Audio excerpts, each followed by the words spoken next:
Right now, U.S. fighter jets are escorting an unresponsive plane flying over the Atlantic Ocean. I'm Miranda, and that story tops your Newsmax Now update. NORAD sent out a tweet saying it's following the small aircraft that departed from Rochester, New York this morning. The plane is currently over Cuban airspace. We'll, of course, continue to follow this story and bring you updates as we learn more.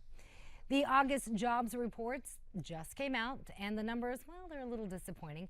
Economists predicted we would see more than 200,000 new jobs in August, but the latest numbers show employment increased by 142,000 jobs, making them the lowest since December. The latest jobs report comes as America gets ready to head to the polls for midterm elections, and now some say it looks like some Democrats, including President Obama, may have been wrong about the economy. First, beginning with the number one thing that most Americans care about, the economy. This morning we found out that our economy actually grew at a stronger clip in the second quarter than we originally thought. And that was President Obama speaking last week from the White House. Obama spoke about the economy first. He then addressed ISIS. President Obama is wrapping up his meeting at the 2014 NATO summit today, and during his remarks earlier today, he hinted that the U.S.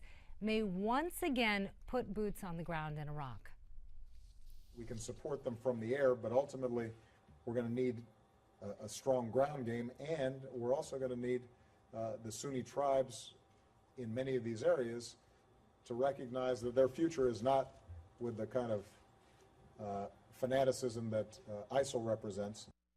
In the meantime, the U.S. says it's working with the international community to build what they call a core coalition to battle the Islamic State. And now a new poll shows 66% of respondents believe America is heading in the wrong direction. Only 25% think the country is on the right track. A third American infected with Ebola while working in Libya arrived at a hospital in Nebraska for treatment today.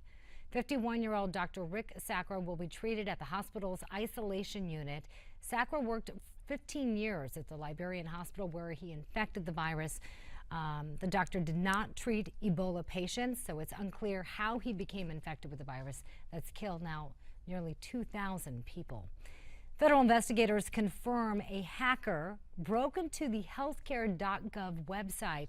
The website was breached in July, but officials say they didn't find any evidence that personal data was stolen. Millions of Americans bought insurance from the site when it was launched last year as part of President Obama's Affordable Care Act. I'm Miranda, and that was your latest Newsmax Now update. More coming your way in about 30 minutes.